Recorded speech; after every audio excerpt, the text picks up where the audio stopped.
আজকের দিনে polo শার্টে profit আসে কোথা থেকে? বেশি মানুষ দিয়ে নাকি বেশি স্পিড দিয়ে? বাস্তবতা হলো কোনোটাই নয়। আজ পোলো শার্ট আর হাই মার্জিন প্রোডাক্ট নয়। বায়ার প্রেশার বাড়ছে, সিএম কমছে, কিন্তু এক্সপেকটেশন আগের চেয়ে অনেক বেশি। এই অবস্থায় প্রফিট আসছে শুধুমাত্র smart layout, zero helper discipline এবং ঠিক কাজটা ঠিক জায়গায় করার মাধ্যমে। এই ভিডিওতে আমরা দেখব কিভাবে একটি পোলো শার্টে হেল্পার ডিপেন্ডেন্সি কমিয়ে সেলফ ট্রিমিং কালচার তৈরি করে এবং স্মার্ট লেআউট ব্যবহার করে লো সিএমএও স্টেবল এফিসিয়েন্সি ধরে রাখা যায়।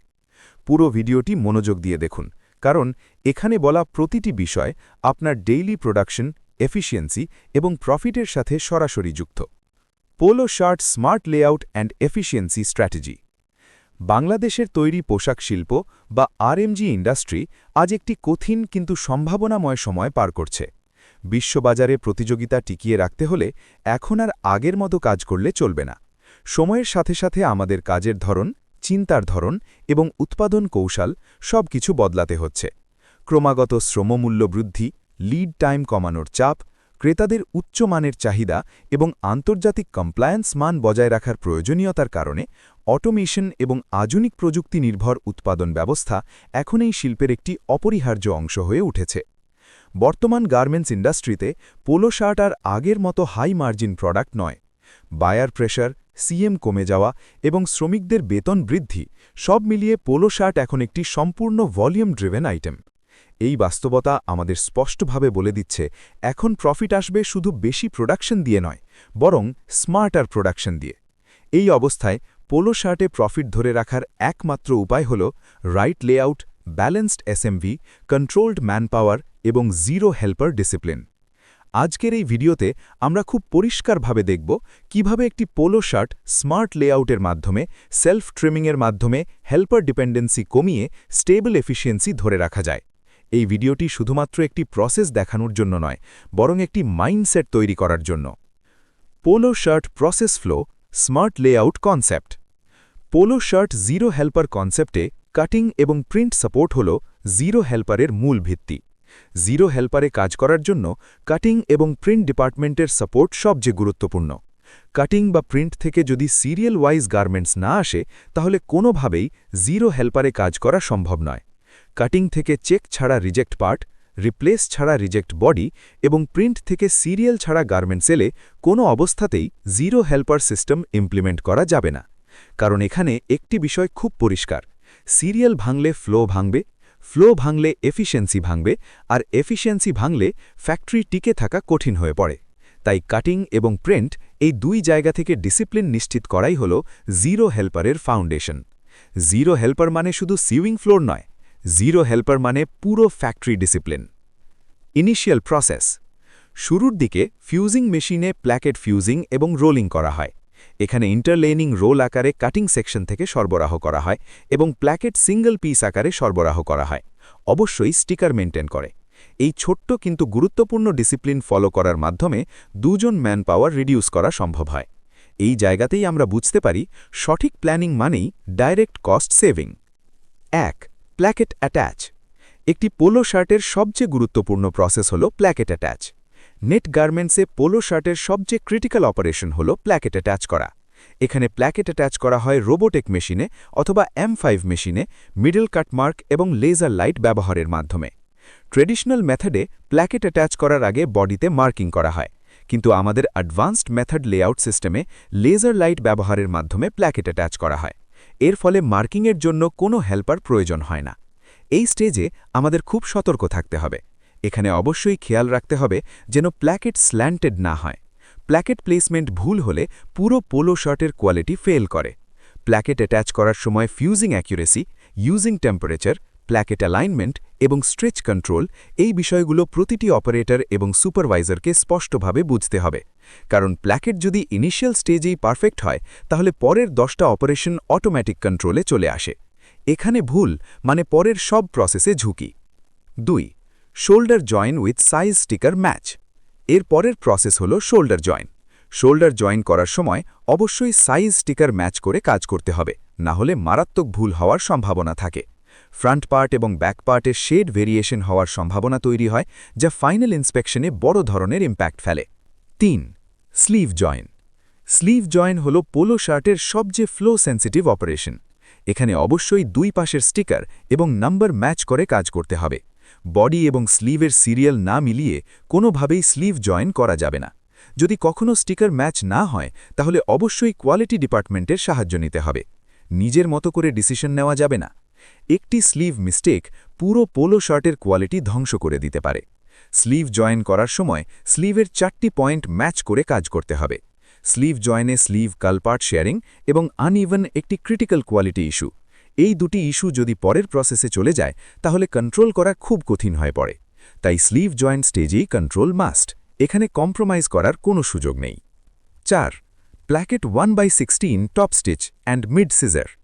এই স্টেজে প্ল্যাকেট 1/16 টপ স্টিচ করা হয় এবং মিড সিজার অপারেটর নিজেই করে। এখান থেকেই সেলফ ট্রিমিং হ্যাবিট শুরু হয়। জিরো হেল্পার কালচার মানে হল নিজের কাজ নিজেই কমপ্লিট করা। জিরো হেল্পার কালচার মানে জোর জবরদস্তি করা নয়, বরং একটি পজিটিভ কালচার তৈরি করা। জিরো হেল্পার মানে নিজের দায়িত্ব। 5. Nose deck with pattern. Nose deck হল পোলো শার্টের ভিজুয়াল আইডেন্টিটি। বায়ার প্রথম দেখাতেই এই জায়গায় নজর দেয়। নোজ ড্যাক দেওয়ার সময় অবশ্যই প্যাটার্ন ফলো করে কাজ করতে হবে, না হলে কলার জয়েন্টে সমস্যা তৈরি হয় এবং কলার ও প্ল্যাকেটের গ্যাপ ঠিক থাকে না। 6. কলার সার্ভিসিং অ্যান্ড মার্ক। এই স্টেজে কলার সার্ভিসিং করা হয় এবং মার্ক দেওয়া হয়। মার্ক অ্যাকিউরেসি এখানে অত্যন্ত ক্রিটিক্যাল। মার্ক ভুল হলে কলার জয়েন্টের শেপ ডিস্টরশন হবে, যা পরে আর ঠিক করা সম্ভব নয়। 7. কলার জয়েন।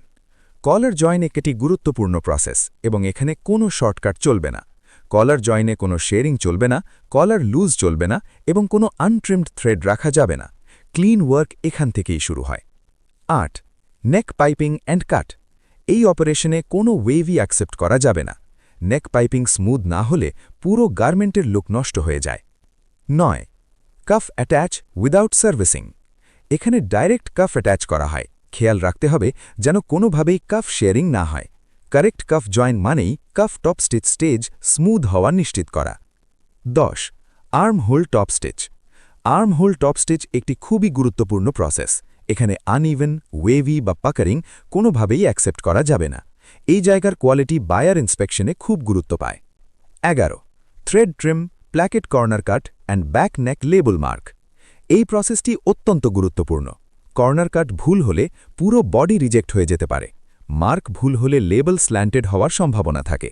এখানে অপারেটরের কনসেন্ট্রেশন সবচেয়ে বেশি দরকার। 12. Back neck piping close, size label and thread cut. এখানে 100% নিশ্চিত হয়ে সাইজ লেবেল লাগাতে হবে। লেবেল পজিশন ভুল হলে পুরো গার্মেন্ট ইন্সপেকশন ফেল করতে পারে। একটি লেবেল মিস্টেক মানেই পুরো গার্মেন্ট লস। 13. বটম হ্যাম। বটম হ্যামে পাকারিং, আনইভেন এবং র এজ কোনোভাবেই অ্যাকসেপ্ট করা যাবে না। বটম হ্যাম ফিনিশ মানেই garment finish. 14. Thread cut and body arrange. এখানে বটম হ্যামের থ্রেড কাট করে বডি অ্যারেঞ্জ করা হয় যাতে সাইড সিমের জন্য বডি রেডি থাকে। প্রপার অ্যারেঞ্জ মানেই স্মুথ প্রসেস। 15. সাইড সিম। সাইড সিম করার সময় আর্ম হোল টপ স্টিচের থ্রেড বের করে সাইড সিম করতে হবে। এখানে 4 পয়েন্ট আপ ডাউন, এক্সট্রা কাট এবং ওভারপুলিং কোনোভাবেই গ্রহণযোগ্য নয়। সাইড সিম ক্লিন না হলে পুরো গার্মেন্ট ব্যালেন্স নষ্ট হয়। 16. Placket edge servicing and thread cut side vent, one side. এই স্টেজে অপারেটর প্ল্যাকেট এজ সার্ভিসিং করবে এবং সাইড ভেন্টের এক পাশের থ্রেড কাট করে জিরো থ্রেড নিশ্চিত করবে। এখানেই ফিনিশিং ম্যান পাওয়ার রিডিউস হওয়ার সুযোগ তৈরি হয়। 17. Placket security tag and thread cut. এই প্রসেসে অপারেটর প্লেন মেশিনে প্ল্যাকেট সিকিউরিটি ট্যাগ দিয়ে জিরো থ্রেড নিশ্চিত করবে। আনট্রিমড থ্রেড থাকলে ফিনিশিংয়ের সময় এক্সট্রা ম্যান পাওয়ার লাগবে, যা জিরো হেল্পার গোলের সম্পূর্ণ বিপরীত।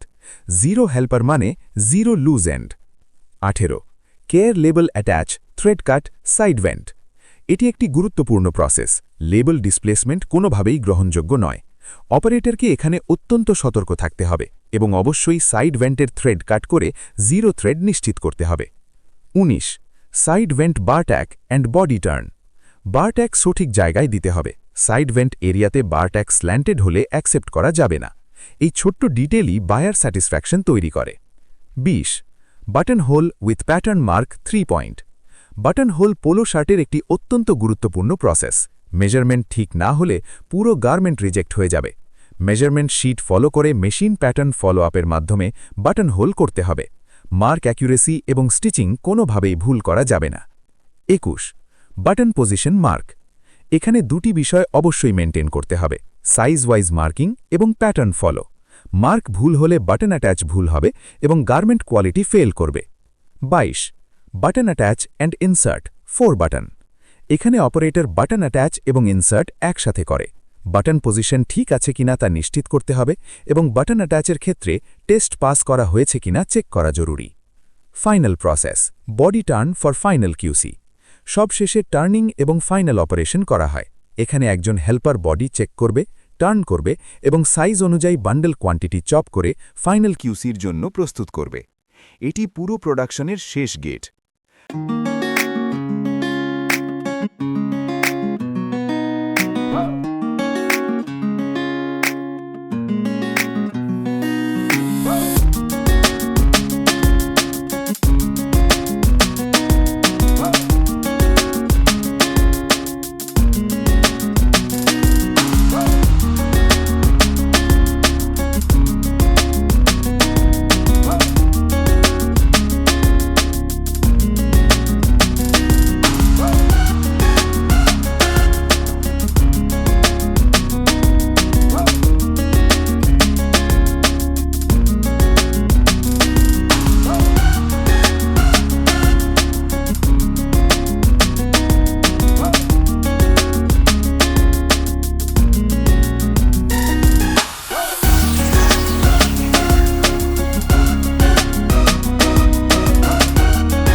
দেখলাম পোলো শার্টে এফিসিয়েন্সি আসে বেশি মানুষ দিয়ে নয়, এফিসিয়েন্সি আসে ডিসিপ্লিন দিয়ে। Smart layout, self trimming culture এবং জিরো হেল্পার মাইন্ডসেট, এই তিনটেই আজকের দিনে পোলো শার্ট প্রোডাকশনের সার্ভাইভাল ফর্মুলা। এখন প্রশ্ন একটাই, আপনি কি শুধু এই জ্ঞান শুনে থেমে যাবেন নাকি আজ থেকেই আপনার লাইনে অ্যাপ্লাই করবেন? যদি আপনি সত্যিই এফিসিয়েন্সি বাড়াতে চান, হেল্পার ডিপেন্ডেন্সি কমাতে চান এবং লো সিএমএও প্রফিট ধরে রাখতে চান, তাহলে এই ভিডিওটি আপনার টিমের সাথে শেয়ার করুন, সুপারভাইজার ও অপারেটরদের সাথে আলোচনা করুন এবং আজ থেকেই একটি স্মল চেঞ্জ শুরু করুন। মনে রাখবেন, বড় পরিবর্তন আসে ছোট ডিসিপ্লিন থেকে, কারণ এফিসিয়েন্সি মানে বেশি কাজ না, এফিসিয়েন্সি মানে সঠিক কাজ।